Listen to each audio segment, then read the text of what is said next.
Y luego un tema que yo creo que también tenemos un debe importante son los residuos, ¿no? Tenemos que tratar de gestionar los residuos mejor, y la construcción sí que genera una serie de residuos brutales. Entonces, bueno, ya están haciendo experimentos, incluso reciclar esos sí, residuos para reutilizarlos, ¿no? Sí, de todas maneras hay que mirar un poco la letra pequeña, porque muchas empresas sí que dicen que reciclan sus residuos, pero son residuos generados en planta. Es decir, una empresa que está generando, pues yo que sé, un panel o un sistema, pues tiene algunos defectos o tiene retales que luego los mete otra vez en el ciclo y ya está.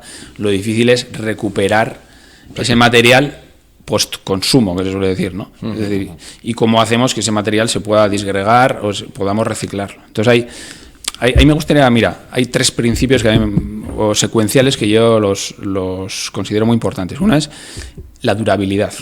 Tenemos que tratar de que las cosas duren más, ¿no? Hablamos de economía circular, de que hay una rueda que queremos volver a meter como alimento para el próximo ciclo, pero uno de los primeros conceptos es que esa rueda gire más despacio, es decir, que hagamos que las cosas duren más. Después necesitamos una reparabilidad, es decir, que las cosas cuando se estropean total o parcialmente se puedan reparar. Y ahí el tema de la obsolescencia programada va justo en el sentido contrario, ¿no? Francia es uno de los pocos países que tiene normativa que impide, o que exige que se diseñen los productos desde un punto de vista que se puedan después separar, ¿no?, los elementos y reciclar. Y una es durabilidad, reparabilidad, y la siguiente es separabilidad. Es decir, que desde el punto de vista propiamente del diseño consideremos pues, todo lo que es la construcción seca, los elementos que se puedan atornillar, separar, evitar todo aquello que pueda hacer de un material que sea no recuperable posteriormente. Es decir, todo lo que son siliconas, colas, epoxis, que los estamos utilizando mucho y nos resuelven muchas papeletas, tenemos que considerar que ello implica que estamos creando un conjunto o una sola pelota de material que luego va a ser muy difícil separar, ¿no?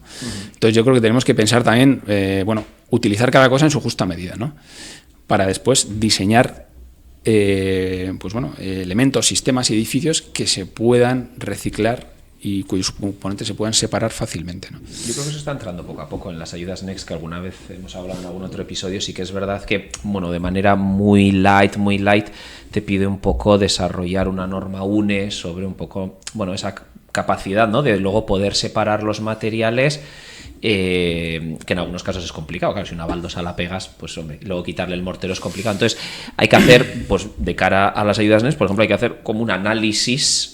Pero es muy light, es decir, tú presentas ahí el dossier, no lo va a mirar nadie, pero lo han metido en la norma. Entonces yo creo que poco a poco irá entrando. Lo que pasa es que todavía es verdad que está un poco verde el tema. Y todavía es muy barato tirar. Tenemos un problema, porque al final, nos deshacemos de los residuos y hay muchas veces también se van a otros países que los reciben y, es un ingreso para ellos y tal, ¿no? Pero si tenemos en cuenta el ecosistema global en el que vivimos, que al final tenemos una sola tierra, ahí, al final, estamos moviendo las cosas de un sitio para otro, estamos haciendo un poco el sudoku y nos cuadra aquí en local, pero en global no. Yo creo que cada vez más esa concienciación global, pues hace poco no eran los pellets en el mar y luego será que que llueve, es que el clima cambia, que aquí llueve más, ahí llueve menos y que las temperaturas también son, vivimos en un mundo global, entonces tenemos que ir dando pasos también un poco hacia esa concienciación y consumir lo que debemos consumir, y con aquello que tiremos, pues tratar de darle una vuelta también. Yo, por ejemplo, en los proyectos, cada vez que tenemos que rehabilitar y tiramos cosas, tratamos de darle una vuelta, si se pueden recuperar elementos o reutilizar, o incluso, vosotros quizás sabéis más, pero en otros países hay bancos de materiales recuperados, que eso es una cosa que también vendrá aquí. Y hay proyectos hechos a base de recuperar esos materiales, incluso en un 100%, y ahí también se está creando otro lenguaje. Es decir, me estoy acordando de un proyecto de un hotel que recuperaba las manillas de un antiguo banco que eran de bronce, que las tenían ahí y tal. Todo eso tiene un mensaje. Es decir, proyectos que no son netamente nuevos y que recuperan elementos, materiales, sistemas, o incluso que dejan parcialmente el edificio que hable, ¿no?, tienen una historia que no la puedes crear de cero. Entonces, depende para qué tipologías, para qué proyectos o para qué cliente, es un valor añadido. Entonces yo creo que también nos toca un poco hacer esa lectura. Claro, lo que pasa es que todo eso luego va imputado al presupuesto de ese edificio. Es decir, claro.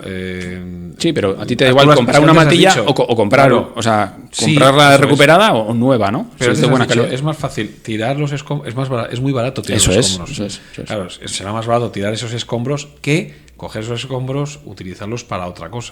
Bueno, pero hay una economía también que puede surgir. Es decir,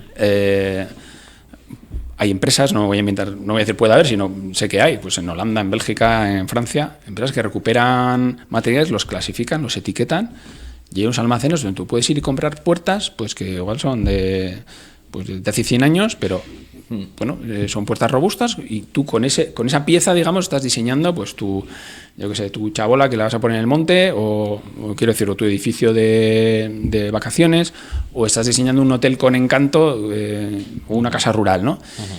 Y es diferente poner una puerta nueva que poner una puerta que tenga un poco ese sabor, ¿no? Ese sabor, esa historia, etcétera. Yo creo que cuando el coste de generar residuos o de tirar material sea el verdaderamente real, y con esto que quiero decir, que el coste económico que estamos pagando no es el coste medioambiental que tiene. El coste medioambiental lo pagamos entre todos, el coste real del tirarlo es yo lo tiro y hay un tío al que hay que pagarle el sueldo y vale, pero medioambientalmente eso nos está costando mucho más. Acordémonos de Zaldívar y de mil cosas, ¿no? Esa factura, ¿quién la paga, no?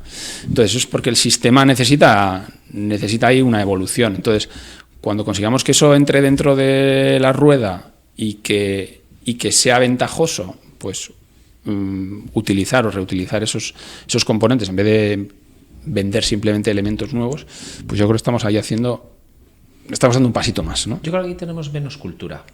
Porque en países como Francia, incluso la gente, además regulado por los ayuntamientos, una vez cada X semanas, la gente incluso saca cosas a vender en la calle, delante de su casa o en espacios que ponen los ayuntamientos. Aquí no tenemos cultura. No.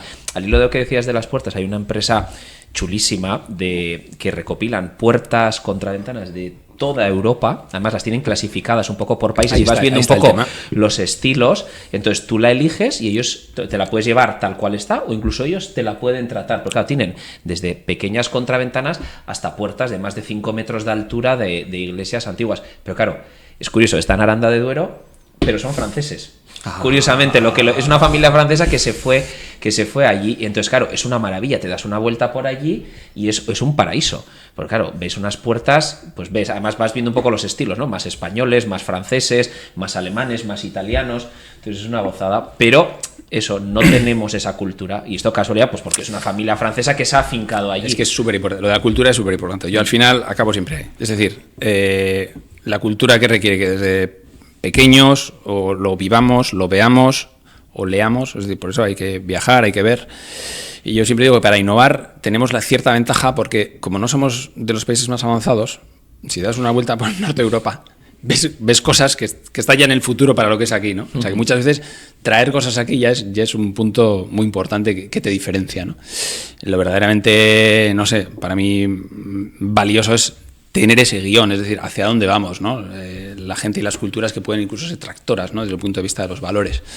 Pero bueno, fijémonos en ello y no sé, incluso podemos ser críticos, pero yo creo que hay mucho por aprender y bueno, y es un tema de cultura. O sea, para ciertos cambios tienen que pasar generaciones, es decir, también generaciones que ya son maduras, pues igual no van a cambiar, pero las nuevas sí que tienen un potencial muy grande de incorporar un poco esa filosofía. Yo a los alumnos de construcción e innovación que les doy, les digo, hay muchas cosas por hacer y vosotros tenéis que empezar ya desde ahí, o sea, no miréis hacia atrás, mirad hacia adelante, mirad los retos que hay y preparaos para esos retos, porque ahí vais a ser diferenciales. Las herramientas digitales que conozcáis, las referencias que podáis tener, los contactos que podáis tener, el interés propio, ¿no? Yo creo que cada vez más la gente también quiere trabajar sabiendo que hace un impacto positivo, ¿no? Para la sociedad. No es solo el dinero, sino que la gente requiere de un trasfondo, ¿no? De darle un sentido también a su vida y a que está colaborando en unos objetivos nobles. Y bueno, yo eso creo que en la arquitectura aplica totalmente. Y yo creo que es una profesión de futuro y necesitamos a buenos profesionales. Uh-huh.